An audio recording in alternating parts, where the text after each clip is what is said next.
ہر انسان کی فطرت میں یہ چیز شامل ہے کہ وہ اپنے مقصد کو حاصل بھی کرنا چاہتا ہے، لیکن اس کے لیے آسان ترین راستہ اختیار کرنا چاہتا ہے۔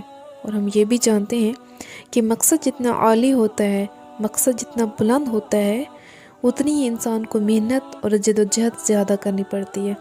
مثلا اگر کسی انسان کا مقصد صرف یہ ہے کہ وہ امتحان میں پاس ہو جائے تو اسے اتنی زیادہ ایفرٹ نہیں کرنی پڑے گی، تھوڑا بہت محنت کر کے پاس ہو جائے گا۔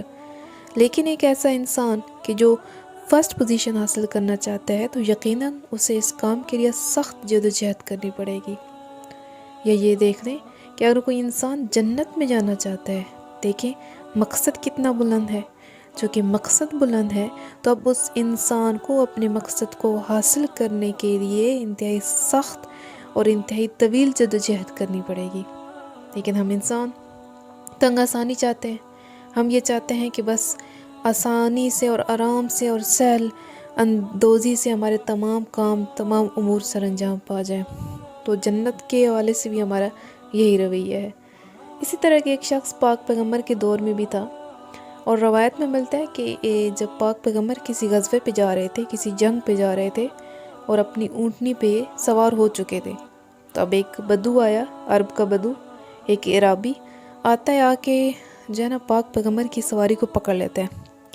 کہتا ہے کہ پاک پیغمبر میرے پاس زیادہ ٹائم نہیں ہے اور میں روز روز آپ کے پاس آ بھی نہیں سکتا، لیکن میرا گول، میرا ہدف یہ ہے کہ میں جنت حاصل کرنا چاہتا ہوں، ٹھیک ہے؟ اور جنت حاصل کرنے کے لیے مجھے کوئی طویل جدوجہد نہیں کرنا چاہتا، میں ایسا نہیں کر سکتا، کوئی مختصر سا، کوئی آسان سا عمل بتائے۔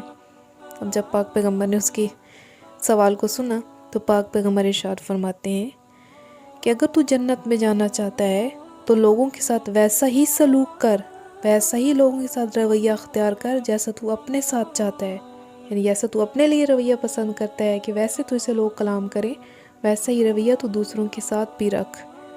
اور دوسرا، جو چیز تو اپنے لیے پسند نہیں کرتا وہ لوگوں کے لیے بھی پسند نہ کر۔ اگر تو نے یہ کام کر لیا تو انشاءاللہ تو ضرور بضرور جنت میں داخل ہوگا۔